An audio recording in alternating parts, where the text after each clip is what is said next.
Ok. Salut Philippe Benaroche, bonjour. Salut, bonjour tout le monde. Voilà, vous m'entendez, c'est bon? Bon, alors je vais activer tout le monde parce que j'entends rien là. Donc rétablir le. Oui. Salut Salut. Salut.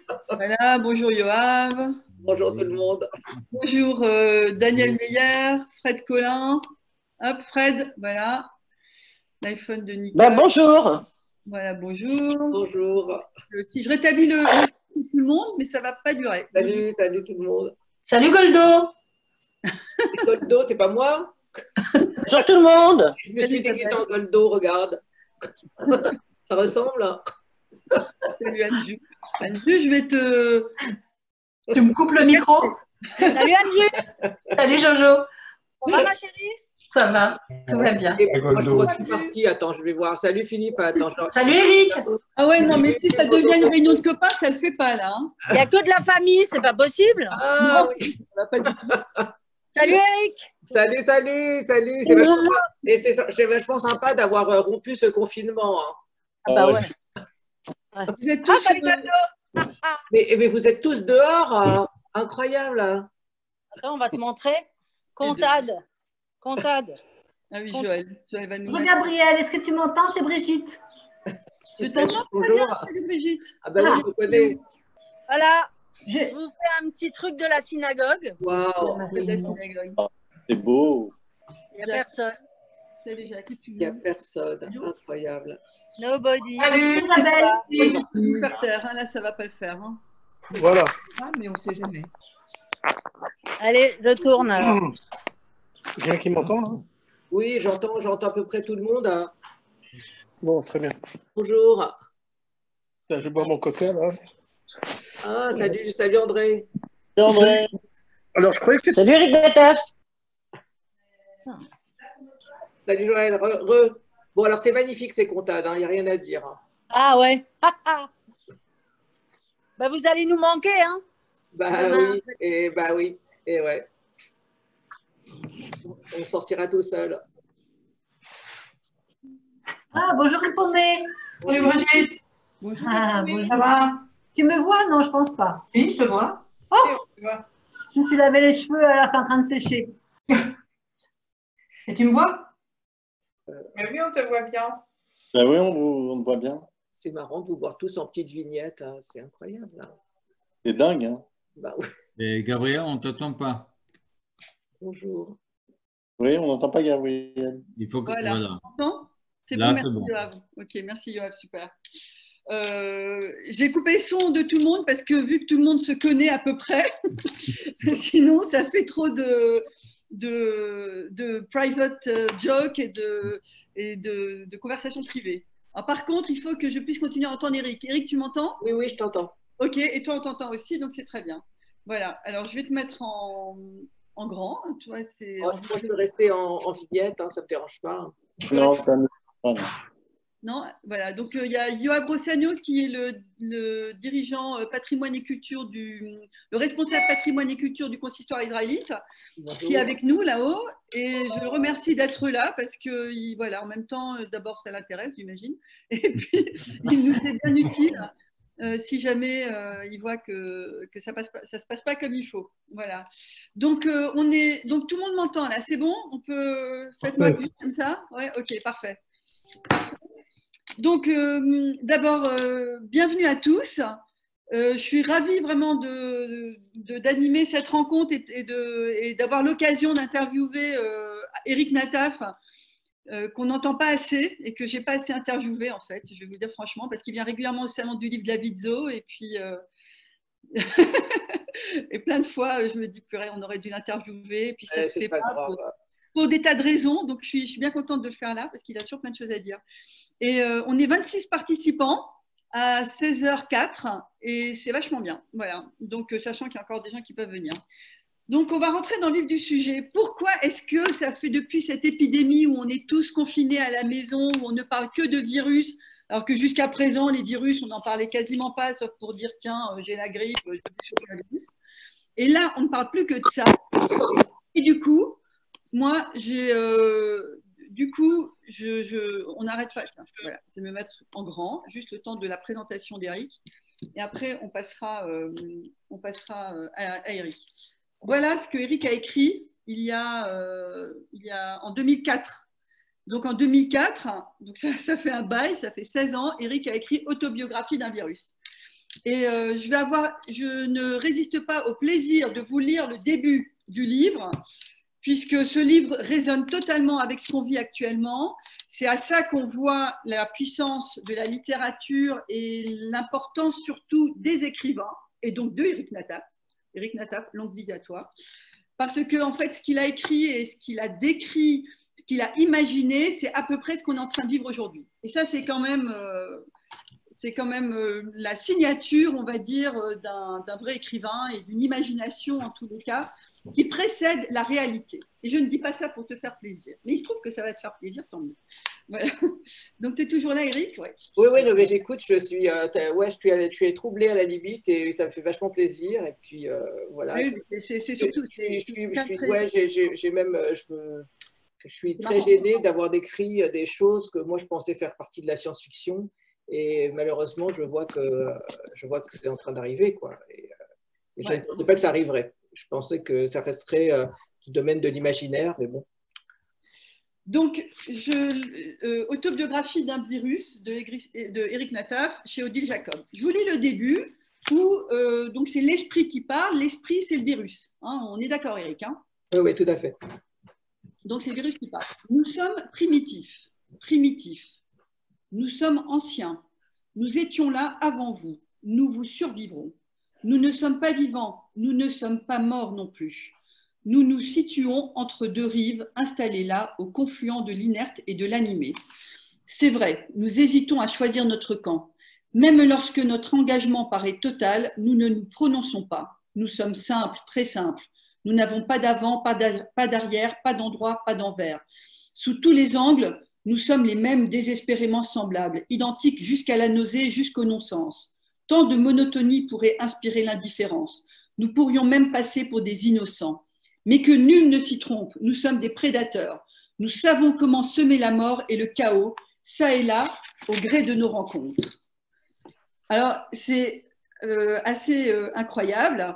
Parce que quel est cet ennemi invisible? Là, je reprends ce qui est écrit dans la 4e de couve, hein, que tu décris. C'est l'histoire d'un médecin, Max Journeau, jeune médecin embarqué malgré lui dans une enquête scientifique qui va virer au cauchemar. Et on suit l'hallucinant journal du créateur du virus, dont le médecin remonte la piste et avec lequel il livre un combat sans merci pour la survie de l'humanité. À l'époque, on avait dit de ton roman, un roman halluciné au cœur des préoccupations sanitaires les plus actuelles. Bon, c'est incroyable. Donc là, on va te mettre, toi, à l'honneur. Au cœur des préoccupations sanitaires les plus actuelles, ça sonne tout à fait aujourd'hui, ça résonne, mais alors on est en plein dedans. Alors, comment se fait-il que toi, tu t'es intéressé, donc tu es radiologue, hein, je précise pour ceux qui ne le savent pas par ailleurs, donc tu es médecin radiologue, comment est-ce que tu as imaginé Autobiographie d'un virus, c'est ton premier roman, je crois, hein? Oui, c'est mon premier roman, c'est 8 ans de travail. 8 ans de travail, ouais. D'accord. Et enfin, j'ai pas fait que ça pendant ce temps-là. Hein. Oui, ça, on sait que tu écris en plus de ton travail, tu es médecin à temps plein en fait, hein, et puis par ailleurs père de famille, père de famille nombreuse, hein, on peut le dire, avec 4 enfants. Donc déjà, j'ai beaucoup d'admiration pour ceux qui arrivent à écrire dans ces cas-là. Et comment est-ce que... Oui, j'écris au milieu du bruit en fait. C'est un livre très bruyant.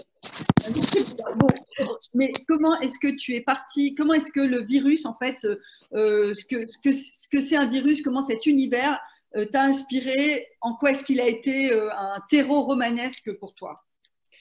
Disons que on a tous appris au cours de nos études de médecine les virus, les maladies virales, les bactéries, etc. Et je me suis dit, à un moment, d'ailleurs, on était en vacances avec Isabelle, mon épouse, on s'est dit, j'ai dit à ce moment-là, et si les virus parlaient, qu'est-ce qu'ils auraient à nous dire? Parce que finalement, on se rend compte que dès qu'il y a quelque chose qui est vivant, et même les virus, c'est un peu particulier parce qu'ils sont ni vivants ni morts, ils sont, comme je dis, à cheval entre deux mondes. Dès qu'il y a une vie, il y a une forme d'intelligence et il y a une forme d'esprit qui se dégage. Alors bien sûr, ce n'est pas un esprit comme une conscience, un esprit humain structuré avec des souvenirs, etc. Mais malgré tout, c'est un esprit qui nous parle parce que les épidémies, parce que c'est ça ce dont il s'agit, puisque moi je raconte l'histoire d'une épidémie qui atteint les spermatozoïdes, mais au fond c'est le même principe. On a l'impression qu'il y a une sorte de cerveau derrière, qu'il y a une sorte de pensée et qu'il y a une sorte d'intelligence. Et à ma connaissance, personne n'avait personnifié le virus de l'intérieur. Et il y avait un bouquin, je ne sais pas si vous l'avez lu, de Hamid Malouf qui s'appelait Les croisières vues par les croisades vues par les croisières, c'est aussi d'actualité malheureusement, les croisades vues par les Arabes. Et je trouvais toujours intéressant de voir le point de vue de l'autre. C'est-à-dire que si les virus parlaient, qu'est-ce qu'ils auraient à nous dire? Et en réalité, si j'étais un virus, ben, je serais très en colère contre l'espèce humaine. Parce que les vaccins, ça nous empêche de proliférer. Même dans le cas du bouquin, les préservatifs, les masques, les fameux masques FFP2, les lavages de mains, toutes ces choses que va mettre en branle l'espèce humaine pour lutter contre le virus est quelque chose de tout à fait nouveau pour le virus qui coexiste avec l'espèce vivante, avec les espèces vivantes depuis l'aube de l'histoire du vivant. Donc, ces virus sont très en colère contre nous. Et donc, j'ai inventé une histoire de vengeance. Les virus veulent se venger de nous, ils ne nous supportent plus. Pour eux, on est des empêcheurs de tourner en rond. Et malgré tout, on leur rend service. Comment est-ce qu'on leur rend service? Grâce à nos avions, grâce à notre climatisation, grâce à nos voyages.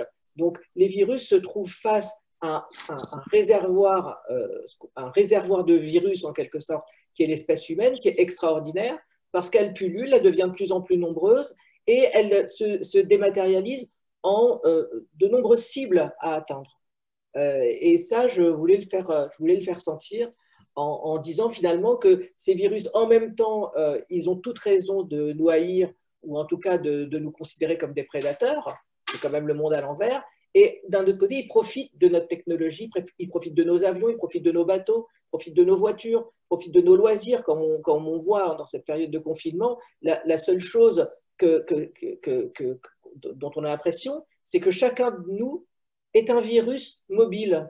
Et l'ennemi, finalement, c'est plus tellement le virus qu'on ne voit pas et qui est un imaginaire en quelque sorte, c'est l'être humain lui-même. Les gens doivent rester à 1 mètre les uns des autres. Donc l'ennemi, c'est soi, c'est l'entre-soi.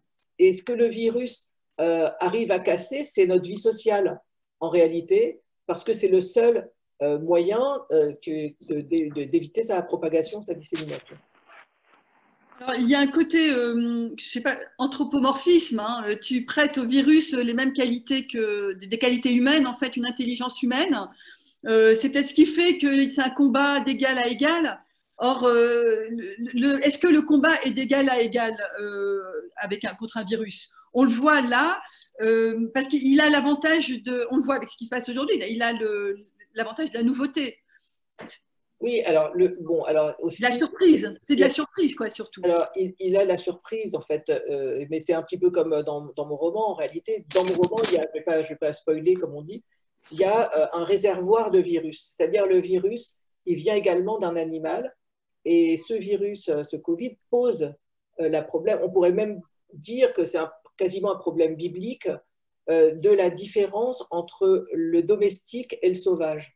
Le virus devient très agressif parce qu'il bascule d'un monde sauvage à un monde humain et à un monde domestique. Donc les deux entités ne doivent pas se rencontrer. Une chauve-souris ou un pangolin ou je ne sais pas, un ours ou un singe ne doivent pas normalement rencontrer l'être humain qui vit dans ces villes, qui vit dans un univers domestique, etc. Et quand il rencontre l'être humain, eh bien, c'est souvent un virus qui est extrêmement sauvage, qui n'est absolument pas adapté.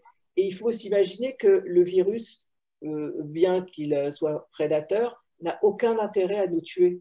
Lui, son problème, c'est de se perpétuer et de se disséminer. Et s'il se dissémine trop vite et qu'il tue trop vite sa cible, c'est un mauvais virus. Par exemple, Ebola qui tue à peu près 50% des gens dans un périmètre restreint, du point de vue de l'écologie virale, c'est un mauvais virus parce qu'il n'a pas le temps de se propager, qu'il a déjà tué sa cible. Donc, le virus le plus intelligent, c'est le virus qui persiste auprès d'une maladie modérée et qui continue qui peut continuer sa perpétuation. Et il y a aussi un facteur très important, c'est le facteur du cycle de virus. C'est-à-dire que quand notre épidémie actuelle, finalement, on a presque envie de dire plaise au virus de se calmer et de se retirer de notre sphère humaine. Parce qu'on a cette impression que le virus n'en fait qu'à sa tête, finalement, et qu'il obéit lui-même à une sorte de cycle. On sait très bien que certains virus sont plutôt hivernaux, donc on se dit, ah bah tiens, pourquoi la grippe elle disparaît en été? C'est parce que plaise au cycle du virus. Le virus est un virus qui aime bien le froid, qui aime bien qui aime bien l'hiver, et le virus, il a une vie indépendante de la nôtre, et il se sert de nous pour se perpétuer. Il faut imaginer qu'un virus, s'il n'a pas de cible, il meurt. Donc il est condamné à vivre en parasite, même si ce n'est pas un parasite, mais en tout cas de nous parasiter, et pour se reproduire aux dépens de nous-mêmes. Et pour lui, on est quasiment un moyen. Pour le virus, l'être humain est un moyen, comme toutes les autres espèces humaines, les autres espèces vivantes. Voilà. Alors, voilà. Donc moi, mon histoire, c'était que le virus, il atteint. Donc les virus décident de se débarrasser de l'espèce humaine. Et quel est le plus sûr moyen de se débarrasser de l'espèce humaine, comme dirait Georges Brassens, c'est de mourir de mort lente. Et donc, il attaque les spermatozoïdes. Et donc, l'être humain ne peut plus se reproduire à terme, puisqu'il suffit d'atteindre les spermatozoïdes pour que les cycles féminins soient environ de 30-35 ans. Donc, en 30-35 ans, on peut imaginer que l'espèce humaine disparaît. Voilà. C'était ça un petit peu l'argument du bouquin. Qu'est-ce que je fais? Je continue à en parler ou... Non, mais c'est horrible. L'idée, c'est bien que tu rappelles l'intrigue principale, effectivement, du livre, qui est totalement et absolument effrayante. Donc, on entend bien que l'humain, enfin nous, alors vraiment, puisque nous, on est vecteur de transmission du virus, donc malheureusement, on le sait. Tu expliques très bien d'ailleurs comment est-ce que le virus s'introduit dans nous, enfin dans notre corps. Je vais juste relire quelques lignes encore. Nous sommes petits, infinitésimaux, miniatures de l'extrême, grains de sable perdus au sein de vos cathédrales cachées. Nous côtoyons sans cesse votre intimité la plus profonde. En permanence, nous vous observons. Nous sommes, la vue est, comment dirais-je, imprenable. Je crois que c'est le mot humain. Nous vous découvrons tel que nous vous verrez jamais par un effet de zoom inversé. Nous vivons dans vos citadelles, nous en faisons partie, nous connaissons vos ressorts secrets. Implantés là, nous vous défions, nous vous hantons. Nous sommes vous et parfois vous êtes nous quand nous le décidons. Mais j'arrête là, je sens bien que vous décrochez. C'est vraiment génial, c'est totalement effrayant. Alors, ma question est, donc, finalement, ça va changer notre vie à l'avenir, en plus ce que nous vivons là, parce que nous, Européens, c'est la première fois depuis la grippe espagnole, donc en 1918, c'est la première fois qu'on est touché par une épidémie de cette ampleur. Et est-ce que ça va, enfin, là, c'est à la fois le scientifique je m'adresse à la fois au scientifique et à l'écrivain, est-ce que ça va changer, mais ça va bouleverser nos vies? Est-ce que ça va bouleverser nos comportements? Parce qu'on aura compris quelque chose, puisque jusqu'à présent, on ne faisait aucun cas des virus. Enfin, à peu près, c'était quelque chose de lointain. Alors, est-ce que ça va changer quelque chose à notre comportement? À notre comportement, peut-être. Peut-être qu'on va déjà respecter les gestes barrières, parce que ces gestes barrières, finalement, ils sont valables pour n'importe quel virus. On aura peut-être à l'avenir, paradoxalement, moins de rhume, moins de gastroentérite, moins de choses comme ça, parce que je pense que c'est en train de rentrer dans la tête des gens qu'il faut se protéger, et en se protégeant soi-même, on protège l'autre. Donc il y a une sorte d'entraide de l'humain de manière indirecte. Les êtres humains comprennent que pour le virus, ils font partie d'une même entité et que finalement on peut en sortir avec plus de solidarité. Maintenant, est-ce que ça va changer nos comportements? Je ne pense pas, parce que l'être humain est quand même une espèce qui aime bien les contacts. Quand on voit les manifestations, on voit même bien sûr les religions qui passent leur temps à relier les gens entre eux dans des espaces fermés. C'est malheureusement ce qui est arrivé, qui a favorisé la propagation du virus. On voit que les êtres humains ont tendance à s'attirer physiquement les uns avec les autres. Et ça, je ne pense pas que ça va changer. On peut parler d'instinct grégaire. Voilà, il y a une sorte d'instinct grégaire. Quand vous faites des photos, par exemple, les gens ont tendance à se regrouper sur la photo pour être dans la photo. Les concerts, les gens ont besoin de ces réunions très intimes. Et à mon avis, ça ne changera pas. Maintenant, ce qui est effrayant, c'est que le virus, on a l'impression qu'il le fait presque exprès, il met en l'air l'économie de la planète. Et finalement, ce qui semble se profiler, c'est une crise mondiale. J'espère qu'elle ne sera pas comme celle de 1929, mais on a quand même cette impression que c'est une guerre, comme disait Macron, mais c'est une guerre sans destruction. C'est quand même incroyable. Les usines sont intactes, les villes sont intactes, tout est intact.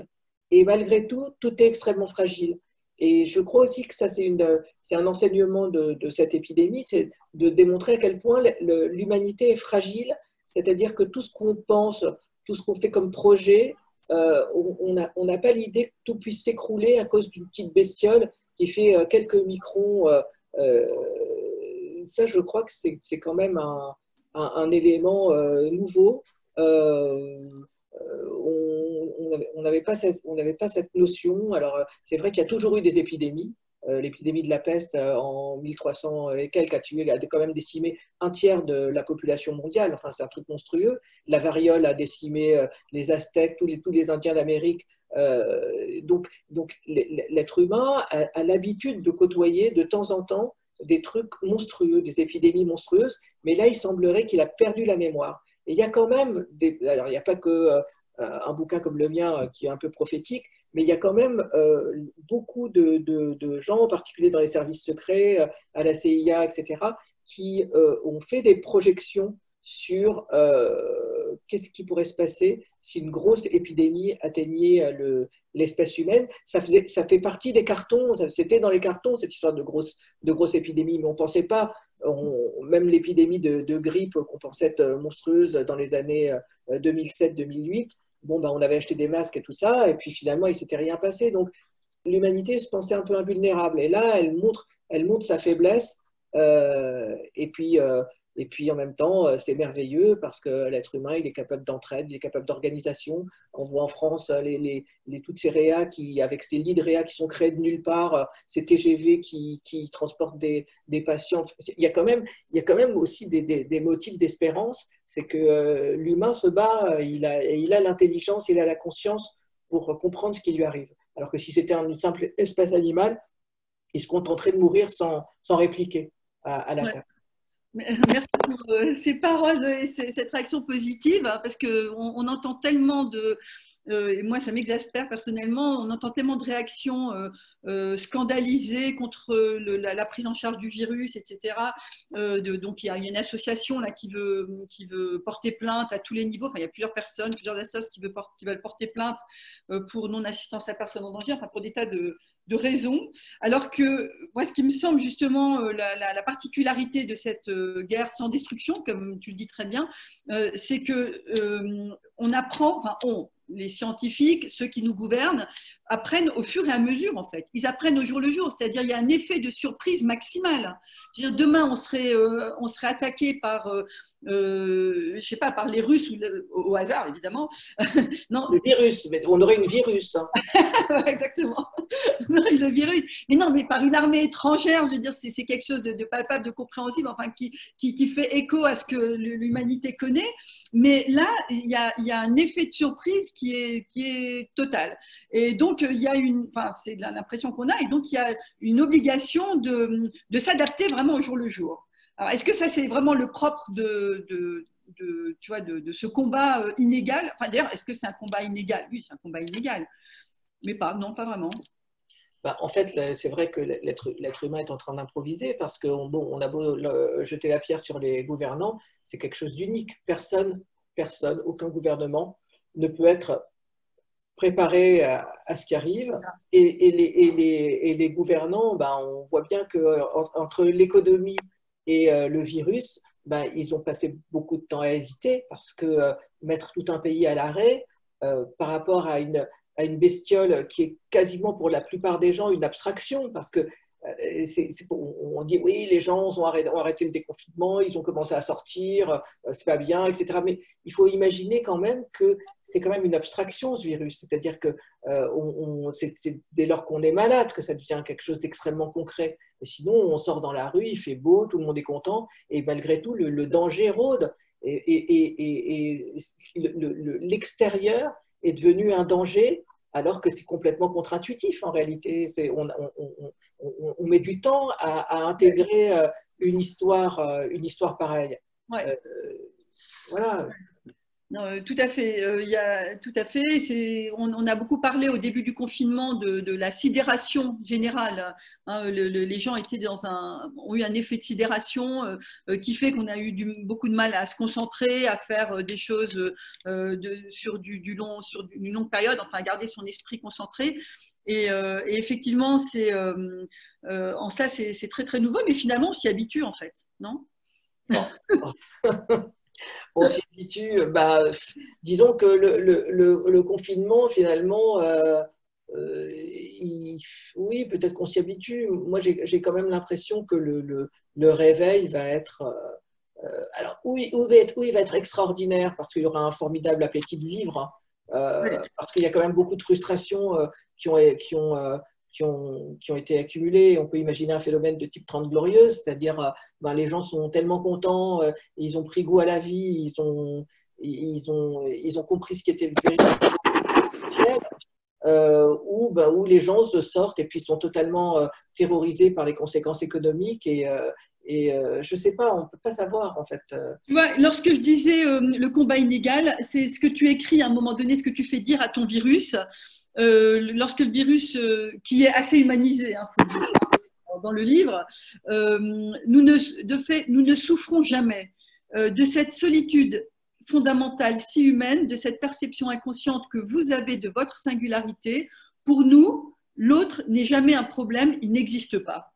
En fait, c'est ça, c'est la nouveauté de ce virus. Quoique ce n'est pas tout à fait juste. L'autre n'est jamais un problème, il n'existe pas. Parce qu'il s'attaque à tout le monde, quel que soit la personne. Et puis, bon, il faut imaginer que nous, ce qu'on appelle un individu, c'est un individu bien précis, avec des caractéristiques génétiques bien précises. Mais d'un autre côté, un virus, c'est une multitude de particules. C'est-à-dire un seul individu, c'est déjà des milliards de particules. Et ces milliards de particules agissent tous de la même manière. Et c'est pour ça que, d'une certaine manière, c'est une sorte d'individu unique, malgré sa dispersion. Et l'altérité n'existe pas pour une telle bestiole, puisque l'altérité, c'est déjà des milliards de particules. Ils agissent tous de la même manière dans n'importe quel continent. Et ça, c'est fascinant quand même. Oui, tout à fait. Alors, juste un mot aux 45 participants, Eric. Il y a 45 participants. Merci. Donc, vraiment, merci à tous d'être là. Et vraiment, vous avez une icône en bas, converser, et vous pouvez m'envoyer des messages. je les transmets. Vous pouvez envoyer des messages, donc moi je les vois, je les transmets. Ok, peut-être c'est mieux de faire comme ça pour vous donner la parole plutôt que je vous donne, ou je vous donnerai peut-être la parole comme un peu après, mais c'est parce que ça risque d'être un peu cacophonique. Donc là, il y a Myriam Selam qui dit que c'est un combat inégal car l'ennemi est invisible. Effectivement. Oui, alors c'est un combat inégal, mais l'humain est intelligent. Donc, c'est un petit peu… bien sûr que l'ennemi est invisible, mais on sait le voir. Il faut imaginer, par rapport à ce qu'on connaissait, ne serait-ce qu'au 19e siècle ou même au 20e siècle, ce qu'on connaissait très peu de choses. Maintenant, on a l'avantage de savoir. On sait comment ces spikes, il a des sortes de spikes sur son enveloppe, ce virus. On sait comment il cherche ces cellules cibles, que les cellules de l'olfaction, par exemple, font partie de ces cellules cibles. C'est pour ça qu'on perd l'odorat. Il sait comment attaquer les cellules bronchiques. On sait tout ça. Et ça, c'est quand même…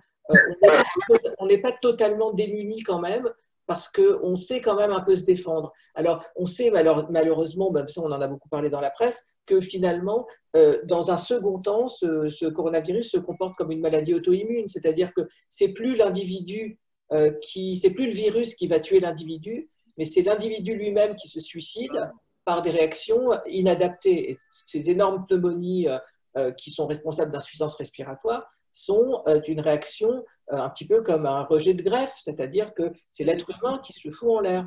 Et le virus génère une sorte de réaction de colère, de folie, et finalement, malheureusement, on ne meurt pas directement du virus. Comme nous, ils écoutent de chez eux. Voilà, exactement, les virus, ils écoutent.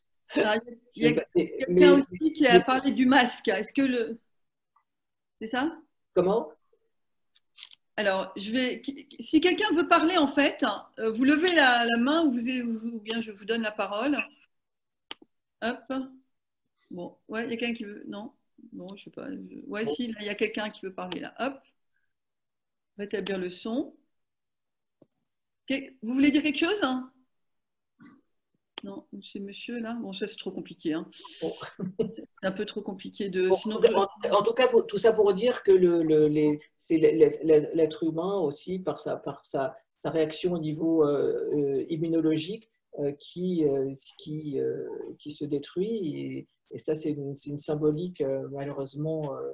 Alors, j'ai une question là, de Guy et Ariel. Peut-on se retrouver avec un virus de ce genre dans un an? Bien sûr. Bien sûr. Il n'y a aucune garantie de rien.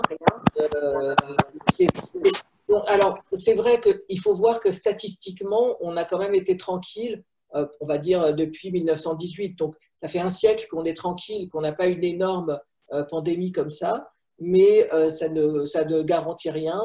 Demain, il peut y avoir un virus du poulet élevé en batterie qui va contaminer. Ce qui nous protège, en fait, c'est la virulence. C'est-à-dire que plus un virus est virulent, plus il est agressif et plus il s'autodétruit lui-même. Donc, pour qu'on ait finalement le coronavirus, eh ben, il tue que dans 2% des cas. Enfin, 2, c'est déjà énorme, mais 98% de l'humanité sera sauvée. Donc, on est quand même face à un virus qui est assez malin parce qu'il ne tue pas tout le monde. S'il tuait tout le monde, ben, il n'y aurait plus de virus non plus. Donc, il y a quand même quelque chose de rassurant dans tout ça. Donc, oui, on peut avoir un virus dans un an, mais on n'aura probablement pas le même. On peut dire qu'il y aura une virulence moindre statistiquement. Et est-ce que notre corps s'immunise au fur et à mesure? Est-ce qu'on va devenir plus résistant? Oui, on deviendra plus résistant à ce virus-là. Mais cette immunité ne va pas garantir va pas nous garantir sur d'autres virus éventuels qu'on pourrait rencontrer. Alors maintenant, il y a pas une polémique, mais en tout cas un espoir sur le BCG. Il semblerait quand même que si on stimule l'immunité de manière globale, on peut avoir une meilleure protection sur n'importe quel agent infectieux. Et ça c'est encore à démontrer. Ouais. Alors, il y a Philippe Benaroche qui pose la question suivante. comment l'actualité va impacter ta création littéraire, Éric? Ah bah, merci Philippe, c'est une très bonne question. Bah, probablement qu'il y a des tas de gens maintenant qui sont en train de créer, parce que ce confinement, ça favorise quand même beaucoup les énergies créatrices, et qu'on va parler de notre époque. Il y aura certainement des romans qui vont être écrits sur le confinement, sur ce qui se passe dans les maisons, sur malheureusement les deuils, sur les disparitions, mais c'est quand même un univers très inspirant parce qu'on va parler des années 20. On parlera des années 20 comme on a parlé peut-être de la guerre 14-18, où ça va être un événement marquant dans l'histoire de l'humanité, ce qu'on est en train de vivre. Et effectivement, il va y avoir, à mon avis, plein de romans, plein de séries, plein de films, voilà, on va en sortir par le haut, quoi.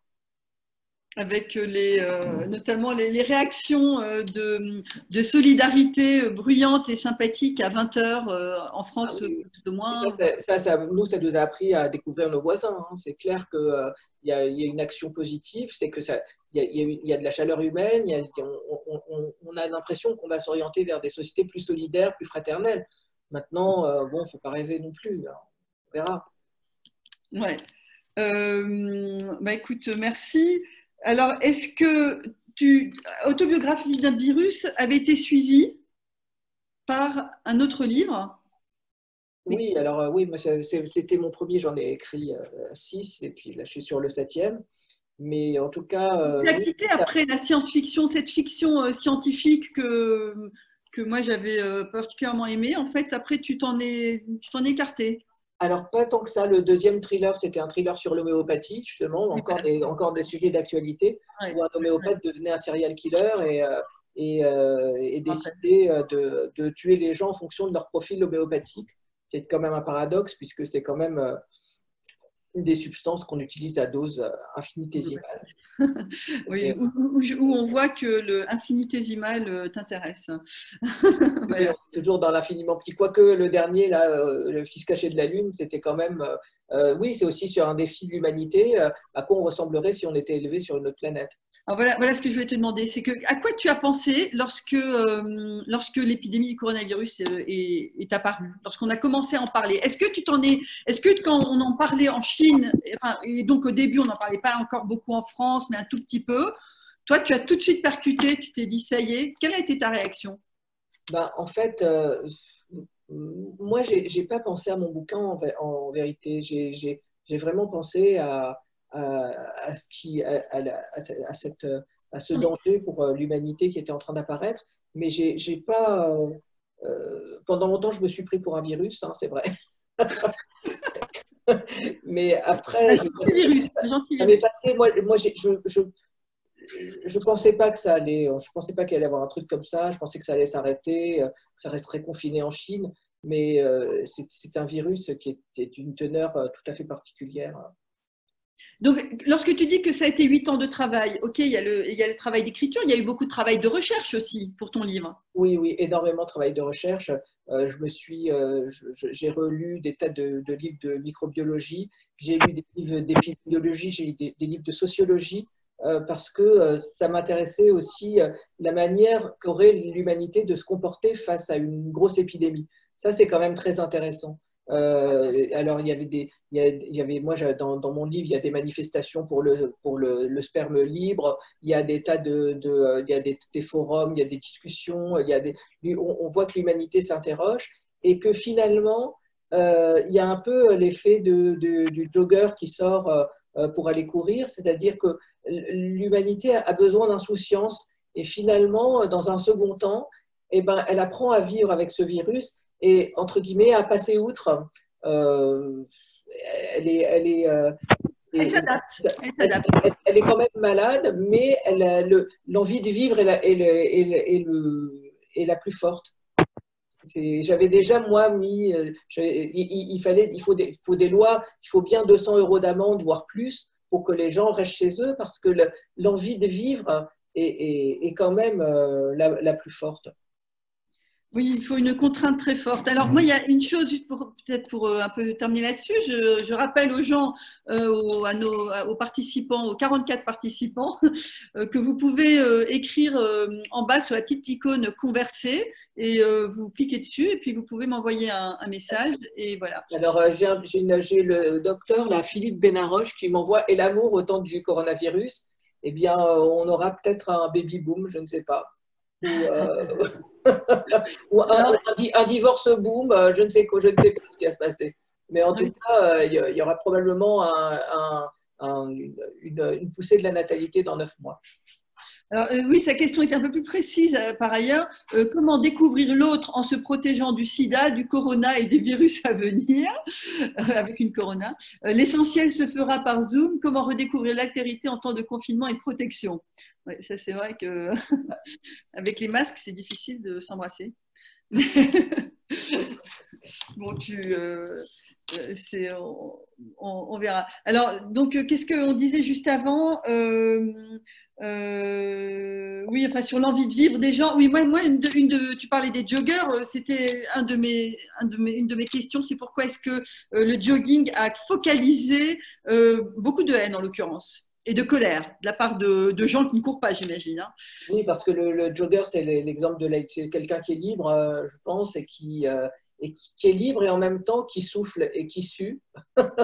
et voilà, et donc il y a un fantasme en bonne santé. En se disant qu'il va disséminer du virus partout parce que on ne peut pas l'enfermer et qu'il est dangereux parce que l'accélération de la respiration entraîne une propagation du virus. Mais bon, après, oui, ce dont on n'a pas parlé, c'est de la rumeur, c'est que cette épidémie, comme toutes les épidémies, vont entraîner un certain nombre de rumeurs et les gens vont croire à ces rumeurs parce que les gens sont…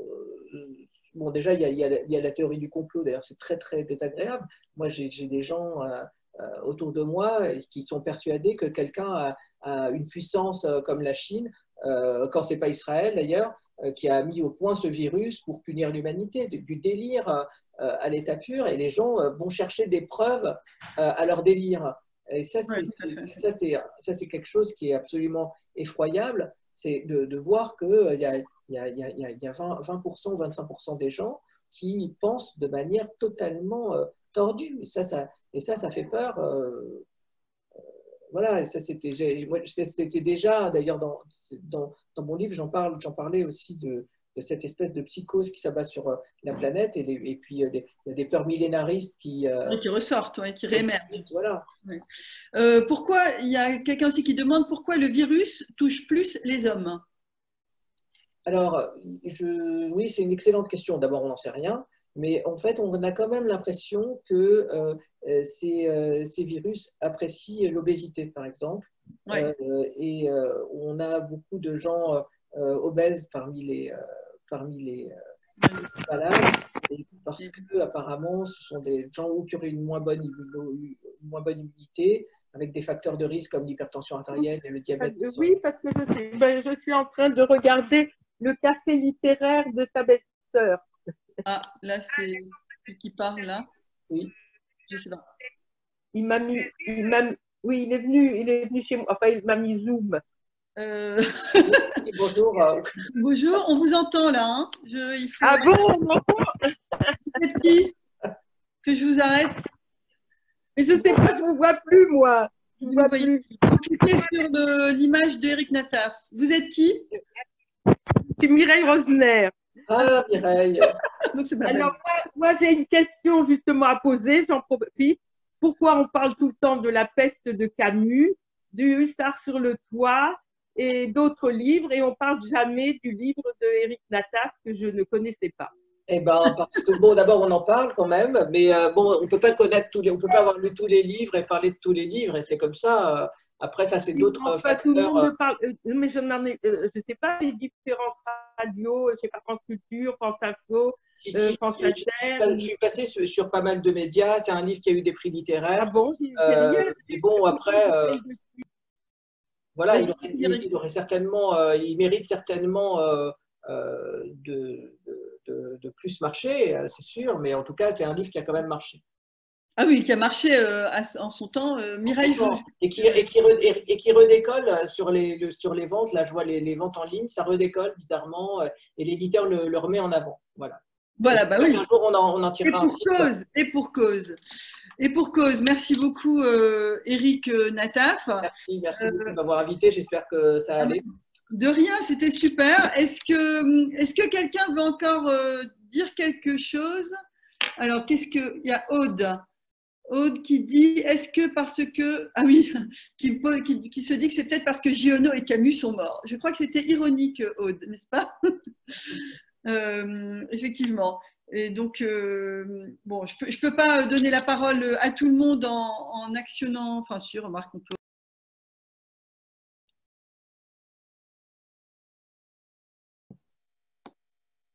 Hop, tout le monde est muet, ça y est.